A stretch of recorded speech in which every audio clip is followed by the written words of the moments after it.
गोपिका जीवनस्मरणं गोविन्द गोविन्द। सद्गुरु विठ्ठल दास महाराज की जय। సాక్షాత్ వైకుంఠవాసి అయిన కృష్ణుడి యొక్క కులకూటస్థులైన యదు అవధూతుల దగ్గర ఇన్ని విషయములు అంటే ఈ ప్రపంచంలో ఉండేవే నాకు గురువు అని చెప్పేలాగా ఆయన వర్ణిస్తూ వస్తున్నారు. ఇలా ఒక్కొక్క సాధనము తనకు గురులాగా వర్ణిస్తూ వస్తూ ఇప్పుడు పైన ఇంకా కొన్ని విషయాలు ఉన్నాయి, వాటిని కూడా ఇలా వర్ణిస్తూ వస్తున్నారు యదు దగ్గర. అప్పుడు వర్ణిస్తూ వచ్చేటప్పుడు కురరం అనే ఒక పక్షి ఇది నాకు ఒక్క గురు. ఇది ఎందుకు గురు అంటే ఈ కురరం అనే పక్షి ఆ అద్భుతమైన ఒక మాంస తుండంని తీసుకొని ఆకాశంలో ఇలా సంచారం చేసుకుంటూ వస్తుందంట. అలా వచ్చేటప్పుడు అక్కడ నుంచి పెద్ద పెద్ద రాబందులు, తర్వాత గరుడ పక్షి ఇవన్నీ వచ్చి ఈ కురరం అనే పక్షిని ఇలా వెనకాల నుంచి ఇలా హింసించేదానికి వస్తుంది. వెంటనే అనుకుంది మనల్ని ఎందుకు హింసిస్తుంది అని ఆలోచిస్తూ ఉండేటప్పుడు అప్పుడే తెలుసుకుంది మనల్ని కాదు, మన దగ్గర ఉండే ఈ మాంసం కోసమే వస్తుంది. వెంటనే అక్కడ నుంచి కింద పడేసిన తర్వాత తనకి ఏ ఆపద లేకుండా ఉనింది. దీనివల్ల నేనేం తెలుసుకున్నానంటే ప్రపంచంలో ఉండే అన్ని విషయములు మన దండిగా సంపాదించి ఇవన్నీ పెట్టుకున్నామంటే ఎవరో ఒకరు మన దగ్గర నుంచి తీసుకెళ్ళిపోతారు. వాళ్ళ దగ్గర నుంచి తప్పకుండా మనకు ఆపద అనేది ఉంటుంది. అందుచేత ఈ కుర్రం అనే పక్షి దగ్గర నుంచి అకించనుడిగా ఉంటేనే భగవంతునికి ఇష్టం. అలాగ సర్వస్వం త్యాగం చేసి భగవంతుని యొక్క సంపదగా మనం చేసుకోవాలి అని నేను ఈ కుర్ర పక్షి నుంచి తెలుసుకున్నాను అని ఇలా వర్ణిస్తూ వస్తున్నారు. తర్వాత చిన్న బిడ్డలు ఉన్నారు కదా, చిన్న బిడ్డలు నాకు ఒక గురు. ఎందుకంటే చిన్న బిడ్డలకి సుఖదుఖములు, లాభవమానములు, కష్టనష్టాలు ఏవి తెలియవు. ఎవరైనా వచ్చి పొగిడితేనూ సంతోషిస్తుంది, ఎవరైనా వచ్చి ఏకతాళంగా మాట్లాడితే కూడా నవ్వుతూ ఉంటుంది, ఎవరైనా పెద్ద హారం వచ్చి మెడలో వేసినా కానీ సంతోషిస్తుంది, లేకపోతే ఎగతాళం చేసేలాగా ఏదైనా ఒక పేపరు ఇలాగా వాటితో కట్టి మెడలో వేసినా కానీ సంతోషంగా ఉంటుంది. శాస్త్రం ఏమని చెప్తుందంటే నువ్వు పెద్ద సాధన చేయాల్సిన అవసరం లేదు. నువ్వు చేయాల్సిన సాధనం ఏమిటంటే పుట్టేటప్పుడు నీ మనస్సు ఎలా ఉనింది, ఏ కామక్రోధము లేకుండా నువ్వు నిర్గుణంగా నీ మనస్సు అనేది దేన్ని ఆలోచించకుండా అలా వచ్చి నిర్మలంగా నీ మనసుని ఎలా పెట్టుకున్నావో అలా మనసుని నువ్వు చనిపోయేటప్పుడు కానీ నువ్వు అలా పెట్టుకున్నావంటే నీకు మోక్షం. అలాగ పుట్టేటప్పుడు మనం ఎలా పుట్టామో చనిపోయేటప్పుడు కూడా అలా అవ్వాలని ఇన్ని శాస్త్రములు ఇన్ని సాధనములు ఉన్నాయి అని పెద్దవారు అంటున్నారు. అందుచేత ఈ బిడ్డల దగ్గర నుంచి ఏం తెలుసుకున్నానంటే సుఖదుఖముల నుంచి మనము సమానంగా ఉండాలి, ఇవేవి భగవంతుని యొక్క సంకల్పం వల్ల జరుగుతుంది అని తెలుసుకోవాలి అని బిడ్డల దగ్గర నుంచి తెలుసుకున్నాను అని అన్నారు. తర్వాత ఒక స్త్రీ, ఆ స్త్రీయే నాకు గురువు అన్నారు. ఏ విధంగా స్త్రీ గురువు అంటే వారు ఆ స్త్రీని చూసేదానికి ఆ స్త్రీని పెళ్లి చేసుకునేవారు వారి ఇంటి నుంచి వచ్చినారంట. ఆ రోజు వాళ్ళు చాలా బీదవాళ్ళు కాబట్టి వాళ్ళకి ఆ సమయంలో ముందుగానే వాళ్ళకు స్నాక్స్ భక్షణాలు అవి చేసి పెట్టేదానికి సౌకర్యం లేకుండా ఆ సమయంలో వెళ్ళి తీసుకొచ్చినారంట ఆ బియ్యం అవంతా. ఆ కాలంలో అంతా ఆ బియ్యం అంతా పెద్ద రోకల్లో పెట్టి కదా దాన్ని ఇలా కొట్టి దాన్ని చిన్నదిగా చేస్తారు, ఆ పిండిలాగా. అలా చేస్తూ ఉండేటప్పుడు ఏమైందంటే ఆ చేసేదానికి కూడా ఆ రోజు అక్కడ వాళ్ళ ఇంట్లో ఎవరు లేదంట. స్వయంగా ఎవరినైతే వివాహం చేసుకోవాలని చూసేదానికి వచ్చారో ఆ అమ్మాయే ఇది కూడా చేయాల్సిన ఒక పరిస్థితి. అలా చేస్తూ ఉండేటప్పుడు తన చేతిలో దండిగా గాజులు వేసుకుంది. వాళ్ళు వచ్చేటప్పుడు ఇలా అలంకారంతో ఉండాలి కదా, అప్పుడే కదా వివాహం చేసుకుంటారు.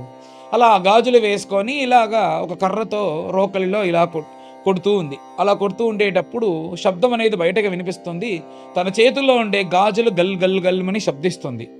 వాళ్ళు వెళ్ళి లోపలికి వచ్చి చూసినారంటే ఇలాగ మన దారిద్రాన్ని తెలుసుకుని వెళ్ళిపోతే ఏం చేసేది అంటే ఈ శబ్దం వాళ్ళ చెవిలో వినపడకూడదు అంటూ తన చేతిలో ఉండే గాజులందరినీ 4 గాజులు తీసి పెట్టింది.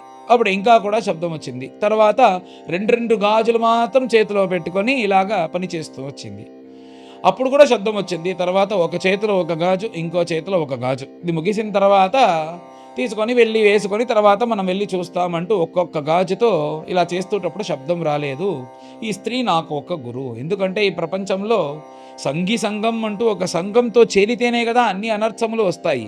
ఆ సంఘం వల్లనే కదా అన్ని అనర్థములు. అందుచేత ఈ సంఘం వల్ల అన్ని అనర్థములు వస్తున్నాయి కాబట్టి ఈ సంఘం లేకుండా ఏకాకిగా జీవించాలి. భగవంతుని ధ్యానం చేయాలంటే ఏకాకిగా ఉండాలి. అలా ఉంటేనే మనం వచ్చి భగవంతుని యొక్క చరణారవిందాన్ని సులభంగా చేరుకోవచ్చు. ఎవరైనా ఒకరు ఉంటారంటే ఇలా జపం చేస్తూ ఉండేటప్పుడు ఆయన ఏదైనా మాట్లాడతారు, వీరు ఏదైనా మాట్లాడతారు. ఇలా మాట్లాడి ఆ జపం అనేది అలాగా పాడైపోతుంది. ఎందుకంటే ఈరోజు జంజాలు వేసుకునే పండగ, తర్వాత మరుసటి రోజు గాయత్రి జపం కదా. ఈ గాయత్రి జపం తనిగానే చేయాలి.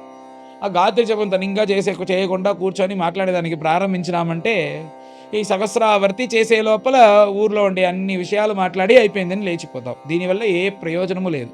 అందుచేత మనము చేసే ఈ సాధనలు, యోగ సాధనము ఏదైనా సరే భగవద్ విషయంలో మన తనిగానే చేయాలి. అదే మనకు శ్రేయస్సు. అది ఈ స్త్రీ దగ్గర నుంచి తెలుసుకున్నాను. తనిగా ఉంటేనే ఏ ఇబ్బంది మనకు రాదు అని ఈ స్త్రీ నుంచి తెలుసుకున్నాను అని ఇలా వర్ణించారు అవధూతులు.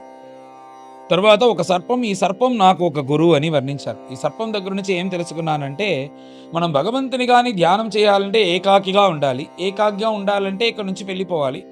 వెళ్ళిపోయేటప్పుడు మనం ఏదైనా ఒక చోట్ల నివసించాలి కదా. నివసించేదానికి నీకు ఏం దిగులు పడద్దు.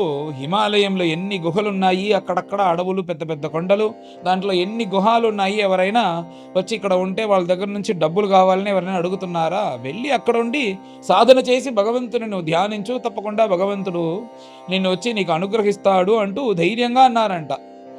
అక్కడికి వెళ్తే ఏదైనా దుష్టమృగాలు వచ్చి ఏదైనా కష్టాన్ని ఇస్తే అలా నువ్వు దిగులు పడద్దు. అలా నువ్వు ఉండేదానికి ప్రారంభించినావంటే సాక్షాత్ భగవంతుడే నీకు నిన్ను కాపాడేదానికి వస్తాడు అంటూ ఇలాంటి విషయములంతా చెప్పి, అందుచేత ఎలాగైతే సర్పం తనకు ఒక గృహం లేకుండా ఇలాగ తాను ఏకాకిగా, సర్పం ఎప్పుడు ఏకాకిగానే కదా ఉంటుంది. దండిగా సర్పములు కలిసి చూసేది దుర్లభం, తనిగానే ఉంటుంది. అలా ఉండేటప్పుడు అది నిర్భయంగా సంచారం చేసుకుంటేటప్పుడు తన కోసం ఏదైనా ఒక గృహం అనేది దక్కుతుంది. ఆ సర్పం దాని లోపల ఉంటూ నిశ్చింతగా ఎలాగైతే ఉంటుందో అలాగనే భగవంతుని నమ్ముకొని మనం బయలుదేరినామంటే ఇలాగ గుహంలో ఉండుతూ మన సాధనాలు చేసుకోవచ్చు సర్పంలాగా అని తెలుసుకున్నాను అని అన్నారు. తర్వాత అద్భుతంగా ఒక వర్ణన, ఈ భగవంతుడు పరబ్రహ్మమే అన్నిటికీ శాశ్వతము, ఆ పరబ్రహ్మం వల్లే జగత్తు సృష్టి అయింది. అది ఎలా ఉదాహరణ చెప్పేటప్పుడు ఈ సాలీ పురుగు ఉంది, సాలీడు పురుగు. ఆ పురుగు ఏం చేస్తుందంటే తను నివసించేదానికి ఎక్కడి నుంచో బయట నుంచి కట్టలంతా తెచ్చి అలా నివసించదు. తన నోట్లో ఉండే ఆ వలను అలా అక్కడ ఆ వల తయారు చేసి దాంట్లో నివసిస్తూ ఉంటుంది. ఆ వలకు వచ్చి ఆ చిన్న చిన్న పురుగుల్ని ఆహారం చేసుకుంటూ అక్కడ ఉంటూ ఉంటుంది. పైన చాలు ఇక్కడ నుంచి బయలుదేరుతామంటే ఆ వలను తానే మింగేసి ఇక్కడ నుంచి బయలుదేరుతుంది. ఇలాగనే పరబ్రహ్మం జగత్ సృష్టి కావాలి అని ఇలాగ సంకల్పించుకున్నప్పుడు నిర్గుణంగా ఉండే పరబ్రహ్మం సగుణంగా మారుతుంది. అలా సగుణంగా మారి ప్రపంచాన్ని సృష్టి చేసి తర్వాత తనతో ఐక్యం చేసుకోవాలి అనేటప్పుడు ఈ ప్రపంచాన్నంతా తన దగ్గర ఐక్యం చేసుకుంటే సాలేడు పురుగులాగా అంటూ ఇలాగ వర్ణించి తరువాత చివరిగా ఈ శరీరమే నాకు ఒక పెద్ద గురువు అని వర్ణించారు. ఈ శరీరం వల్ల ఎన్ని విషయాలు మనం తెలుసుకుంటున్నాం. ఈ శరీరం వల్ల మనకు ఏం వ్యాధి వస్తే మనకు ఏం జరుగుతుంది అనేది శరీరం మనకు నేర్పిస్తుంది. తర్వాత బాగా భోజనం చేస్తే ఎంత సుఖంగా ఉంటుందని శరీరం నేర్పిస్తుంది. ఒక స్త్రీతో సంభోగిస్తే ఎంత సుఖంగా ఉంటుంది శరీరం నేర్పిస్తుంది. బాగా సంపదలు కలిగితే అది ఎంత సంతోషంగా ఉంటుంది అని ఇలాగ ఒక్కొక్క విషయము ఈ శరీరమే కదా మనకు ఇలాగ ఉంటూ మనకు అన్ని నేర్పిస్తుంది. అందుచేత ఈ శరీరమే ఒక గురువు. ఈ శరీరం అనేది చాలా గొప్పది. మనుష్య శరీరం భగవంతుడు చరాచరాత్మకమైన ఈ ప్రపంచాన్ని సృష్టి చేసి వాటిలో అన్నీ సృష్టి అయ్యాయి. దాంట్లో చివరిగా మనుష్యుని సృష్టి చేసి ఆ మనుష్యుడికి మాత్రమే మనస్సు అనేది ఇచ్చి వీడి వల్లనే నన్ను వచ్చి చేరుకునేలాగా అవుతుంది అని ఒక దివ్యమైన శక్తిని ప్రసాదించాడంట మనుష్యుడికి. ఆ మనుష్య శరీరం అంత గొప్పది. ఎందుకంటే శాశ్వతమైన వైకుంఠాన్ని, శాశ్వతం లేని ఈ శరీరం వల్ల ఈ ఆత్మ చేరేదానికి మనుష్య శరీరం అనేది ఉపయోగపడుతుంది. ఇలాగ మనం ఉంటూ ఉండేటప్పుడు ఈ శరీరం అనేది ఏం చేస్తుందంటే చనిపోయిన తర్వాత పరబ్రహ్మంతో ఐక్యం అవ్వదు. మన చివరి కాలంలో ఇంకొక శరీరాన్ని తీసుకొని పుట్టేలాగానే అది ప్రవర్తిస్తుంది. అందుచేత ఈ శరీరాన్ని ఎలాగైనా భగవంతుని యొక్క కృప వల్ల సర్వత్ర బ్రహ్మదర్శనం చేసుకొని శమదములతో యోగాభ్యాసము, భక్తి, కర్మానుష్ఠానం, సన్యాస మార్గం వీటన్నిటితోనూ భగవంతుడే శాశ్వతం అని తెలుసుకొని ఈ శరీరాన్ని వదిలిపెట్టాలి. అలా శరీరాన్ని వదిలిపెట్టినామంటే భగవంతుడితో ఐక్యం అవ్వచ్చు అని చెప్పి, ఇలాగ నాకు ప్రపంచంలో ఉండే 24 గురువులు, ఈ గురువుల వల్ల తెలుసుకొని వాళ్ళ దగ్గర నుంచి సాధన చేసి, తర్వాత జ్ఞానం అనేది సంపాదించి, జ్ఞానం అనే దీపంతో చీకటిగా ఉండే ఈ ప్రపంచంతో నిర్భయంగా సంచారం చేస్తున్నాను అంటూ ఈ విషయాన్ని యదువులకి చెప్పి ముగించారు అవధూతులు. ఇలా ముగించిన వెంటనే యదువులకి చాలా సంతోషం, నమస్కరించి ఎంత అద్భుతమైన ఉపదేశం చేశారు, మీరు ఏ విషయాలైతే నాకు ఉపదేశం చేశారో వాటిని పెట్టుకొని తప్పకుండా నేను కూడా మీ మార్గంలో ప్రవర్తించి భగవంతుని యొక్క చరణారవిందాన్ని చేరుకుంటాను అని నమస్కరించి తర్వాత అతనికి ఆశీర్వాదం చేసి అవధూతులు బయలుదేరారు. కృష్ణుడు ఇప్పుడు పైన ఇలాగా అవధూతుల దగ్గర చెప్పి ఏ విద్యను నేర్చుకున్నారో ఆ విద్యను చివరి వరకు అనుష్ఠానం చేసి భగవంతుని యొక్క చరణారవిందాన్ని చేరుకున్నారు మా కులకూటస్థులైన యదువులు అంటూ ఈ అవధూత గీతను ఉద్ధవుల దగ్గర కృష్ణుడు చెప్పి అవధూత గీతలను పూర్తి చేశారు. పరమభాగ్యమైన చరిత్రం. ఇలాంటి విషయాలు మన జీవితంలో మనకు ముఖ్యమైనది, మనకు కావాల్సినది. అలాంటి విషయములు మనం నేర్చుకోవాలి. ఇలాంటి విషయములను ఇలాగనే చుట్టుకుంటూ భోజనాలు చేసుకుంటూ ఇలాగే కుటుంబంలో ఉంటూ ఎన్ని జన్మలు ఇలా చుడుతూ ఉంటాము. మనం ఎలాగైనా సరే వీటి నుంచి బయటికి రావాలి అనే ధ్యాస మనకు ఉండాలి. అది భగవంతుని యొక్క కృప వల్ల తప్పకుండా ఇలాంటి చరిత్రములు మనం వినేటప్పుడు దక్కుతుంది. భగవంతుని యొక్క కృప వల్ల అందరికీ ఇది దక్కాలని నేను ప్రార్థన చేసుకుంటున్నాను. పైన అందరం కలిసి అధ్యాయాన్ని పారాయణం చేస్తాం. అథ నవమోऽధ్యాయః.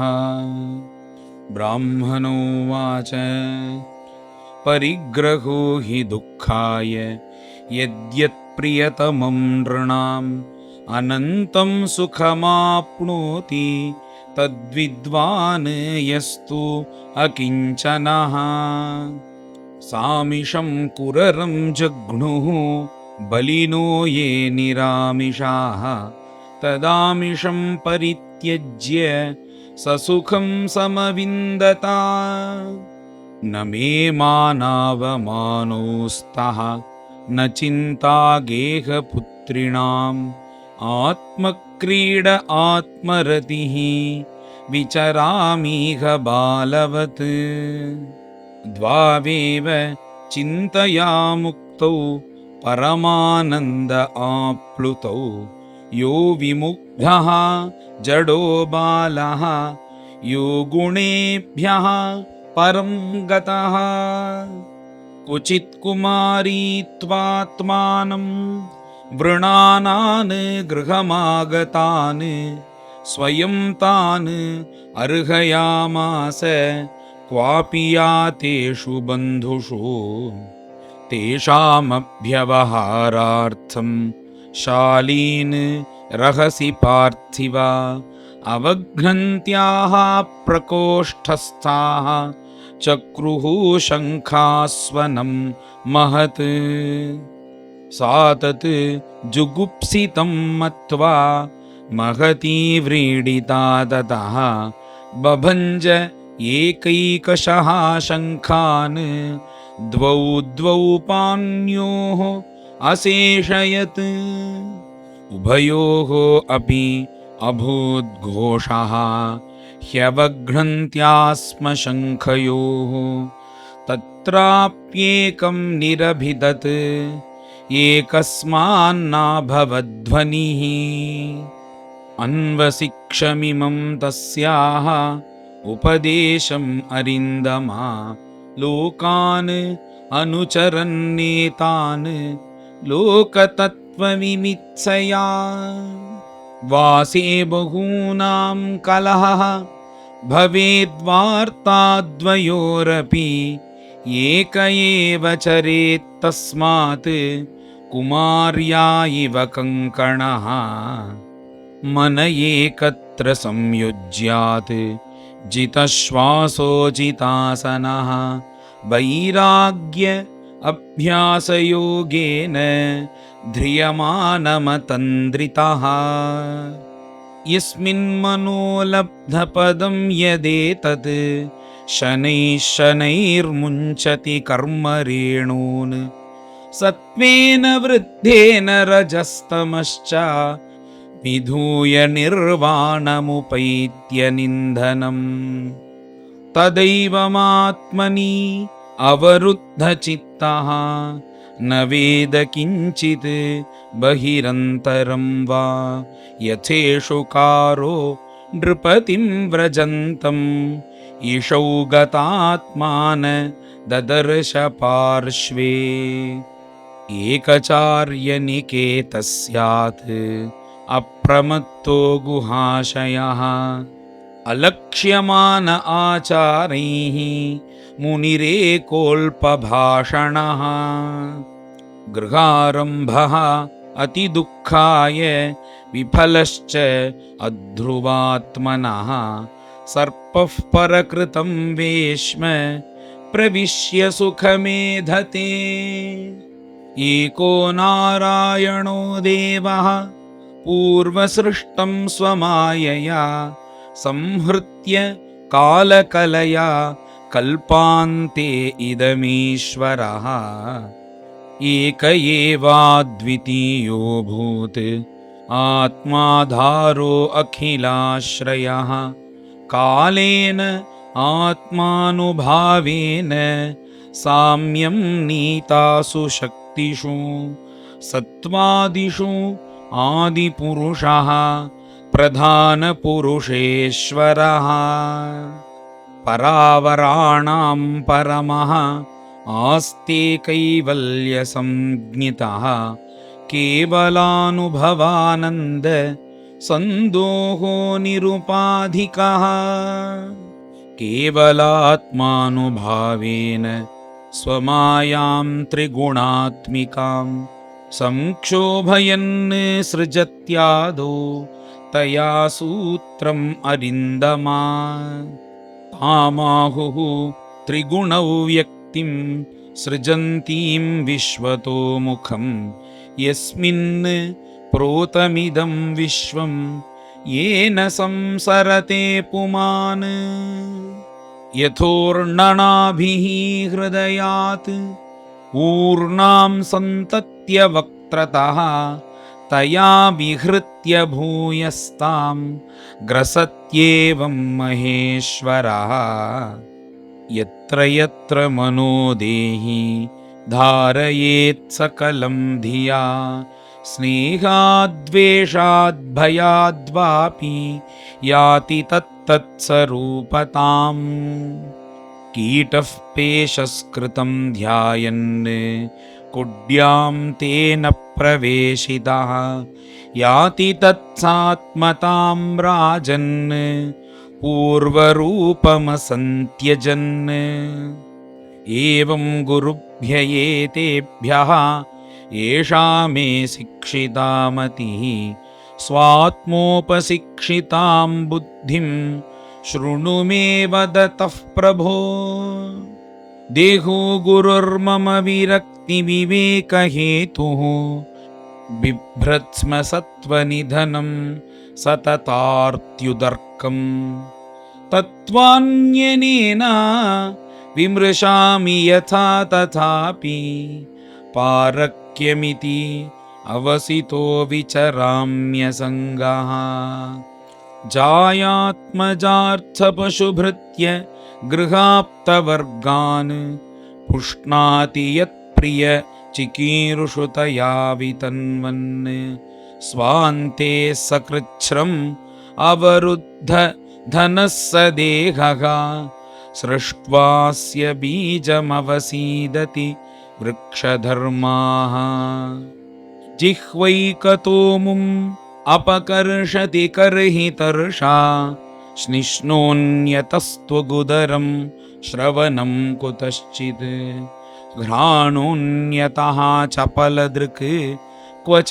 कर्मशक्तिः बह्व्यः सपत्न्य इव गेहपतिं लुनन्ति सृष्ट्वा पुराणि विविधानि अजया आत्मशक्त्या वृक्षान् सरीसृपपशून् खगदंशमत्स्यान् तैस्तैः अतुष्टहृदयः पुरुषं विधाय ब्रह्मावलोकधिषणं मुदमापदेवः लब्ध्वा सुदुर्लभमिदं बहुसम्भवान्ते मानुष्यमर्थदम् अनित्यमपीह धीराः पूर्णं यतेतन पतेत् अनुमृत्यु यावत् निःश्रेयसाय विषयः खलु सर्वतः स्यात्।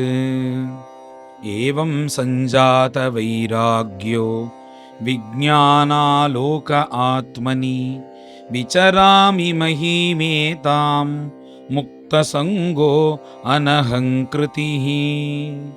न ह्येकस्मात् गुरोर्ज्ञानं सुस्थिरः स्यात् सुपुष्कळं ब्रह्मैतत् अद्वितीयं वै गीयते बहुधर्षिभिः। श्रीभगवानुवाच इत्युक्त्वा स यदुं विप्रः तमामन्त्यगभीरधीः वन्दितो अभ्यर्थितो राज्ञा ययौ प्रीतो यथागतम्।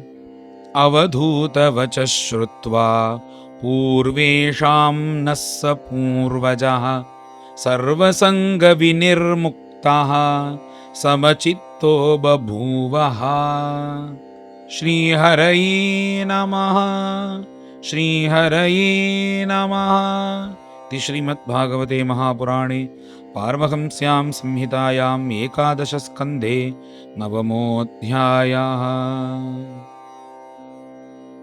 गोपिका जीवनस्मरणं गोविन्द गोविन्द। सद्गुरु विठ्ठलदास महाराज की जय।